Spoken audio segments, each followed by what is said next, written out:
Selain ucapan selamat tahun baru, kata yang paling sering muncul ketika jelang pergantian tahun adalah resolusi. Jadi apa resolusi di tahun baru ini? Atau jadi resolusi tahun baru kemarin kecapean nggak? Dan seterusnya.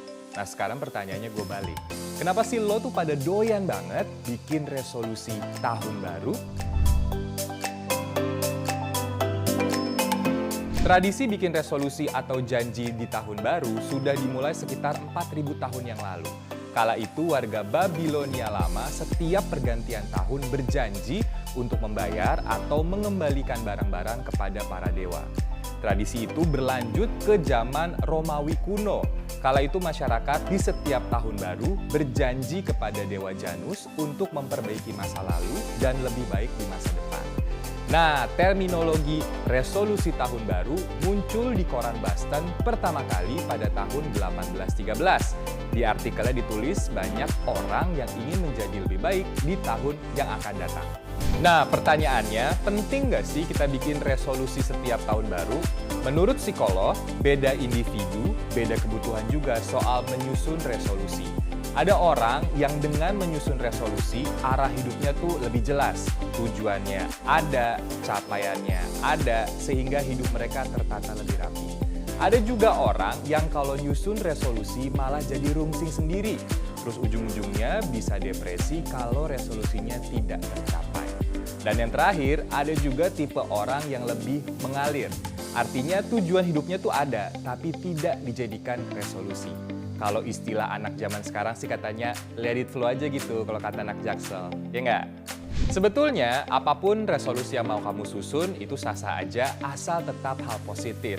Nah mengutip New York Times ada metode nih yang bisa kamu pakai untuk mewujudkan resolusi kamu. Namanya metode SMART, yaitu spesifik, measurable, achievable, relevant, dan time-bound. Jadi resolusi yang kamu susun itu harus spesifik atau khusus, terus langkah prosesnya terukur, terus tujuannya bisa dicapai, lalu berhubungan juga dengan kemampuan dan minat kamu, dan yang terakhir disusun dalam satu timetable yang jelas. Kalau semua indikator tadi terpenuhi, besar kemungkinan resolusi tersebut bisa tercapai. Lalu apa faktor gagalnya resolusi tahun baru? Menurut psikolog, yang pertama adalah lo sendiri belum siap untuk berubah. Contohnya lo mau punya tubuh yang lebih ideal di tahun baru, tapi lo nggak disiplin olahraga, makan lo juga masih sembarangan. Artinya mindset lo yang belum siap untuk menyusun dan mewujudkan resolusi tersebut. Yang kedua, perencanaannya yang kurang matang. Hal tadi bukan cuma membuat resolusi gagal, tapi juga berhenti di tengah jalan. Makanya psikolog bilang, fokuslah pada langkah kecil yang berkesinambungan. Langkah kecil dengan durasi singkat namun berulang-ulang bisa membuat kita lebih termotivasi. Intinya guys, mau punya atau nggak punya resolusi tahun baru itu hak pribadi masing-masing. Tapi yang pasti, kalau resolusi tahun baru kamu tidak tercapai, jangan langsung stres.